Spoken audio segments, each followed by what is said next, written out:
It's HYLN video time. It's who you know, not necessarily what you know. This diagram was in HYLN's ACT Expo 2023 video, and it shows all the applications where the Carno generator can be used. And marine is actually shown in this picture on the left-hand side towards the top to the left of this distributed power situation. Zooming in on it, you see one Carno generator. That's that little gold cube per ship. And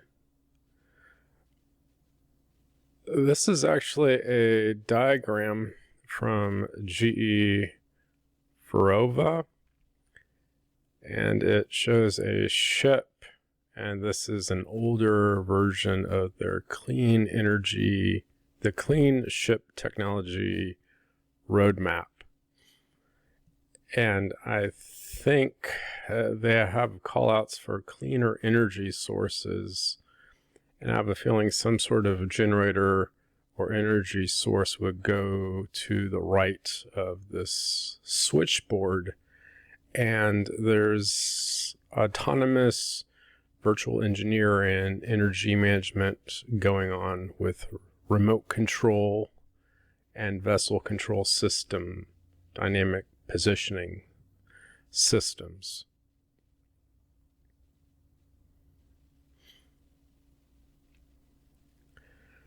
And recently, and I was scrolling through StockTwits, and someone found it, not me, someone else did. Kudos to whoever found it.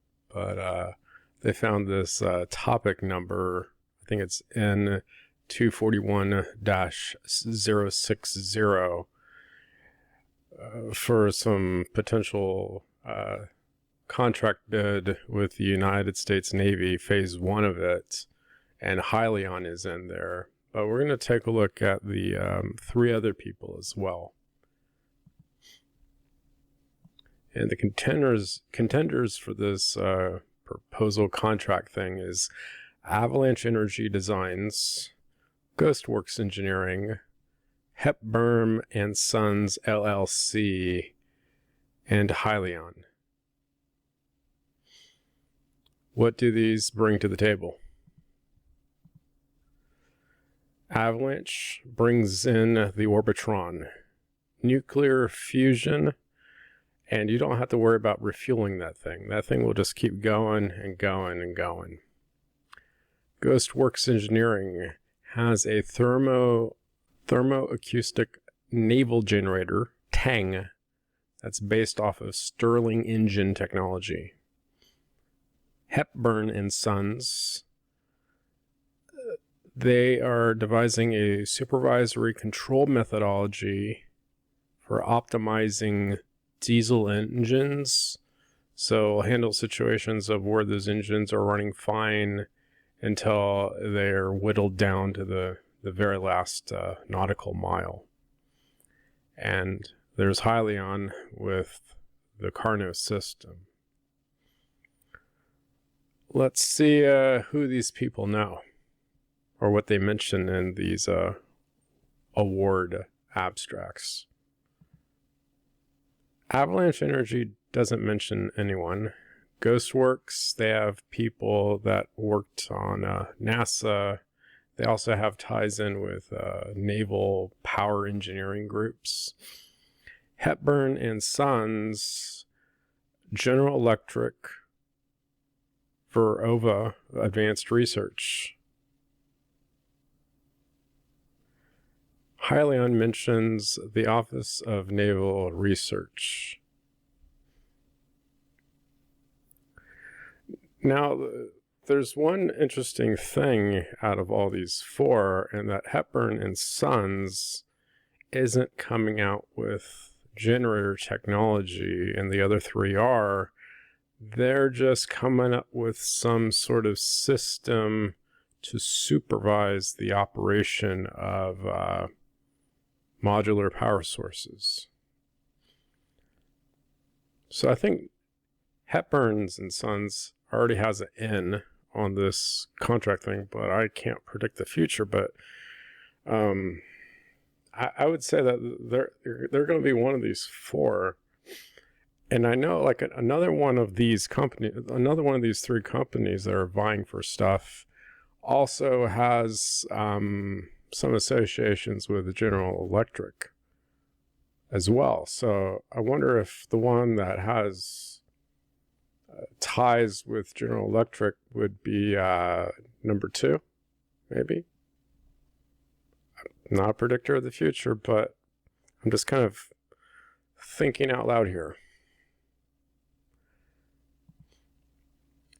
This is an updated diagram of GE Verova, and there's a generator, and the thing that changed in the updated one is they no longer have a power source. They've replaced it with a diesel engine, but keep in mind that this could be switched out for something else in the future. So this represents the current state of things.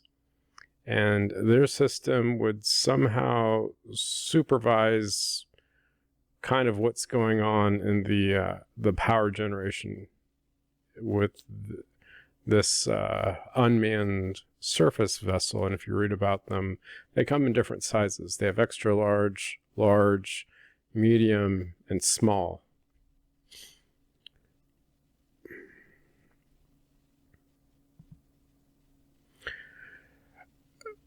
And this is going back to that map here, and that's the marine that's off in the distance. But if I take one of those things from the previous diagram and stick it in this picture, we have vessel operation optimization, and they have this kind of cloud symbol up here. So, I mean, who's going to be monitoring the ships, and how are those ships going to talk to each other? Are they going to talk to themselves? Are they going to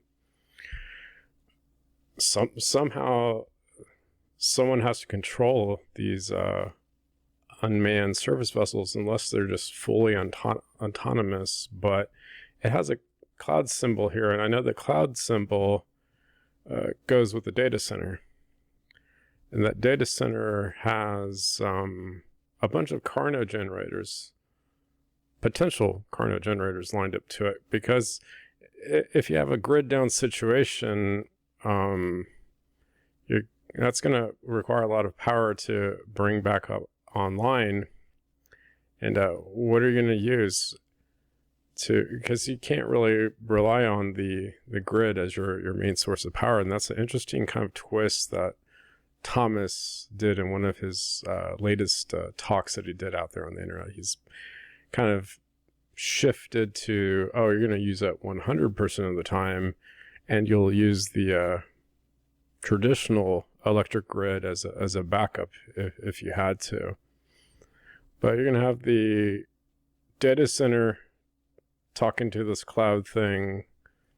The data center is the cloud. The Marine's going to talk to this system and then call back home to the data center that has Carno generators on it. Well, it could potentially have Carno generators on it. This could also potentially have Carno generators in it. But we haven't seen a lot of movement on this data center thing yet.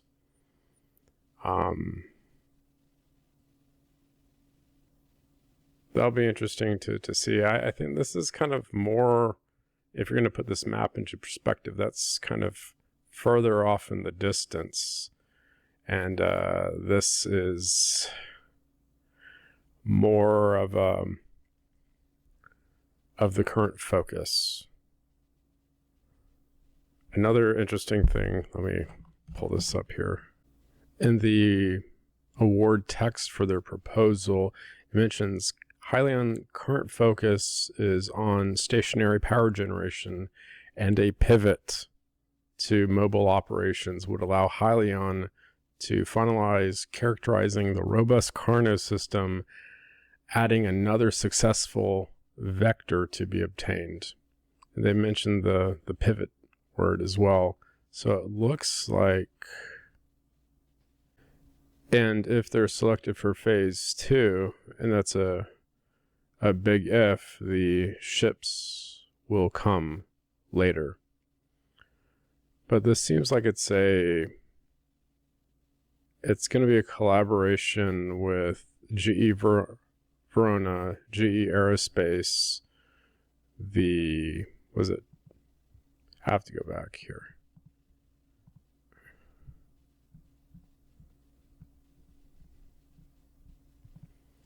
And this Hepburn and Sons LLC. That's all I have for this video, and of course, thanks for watching.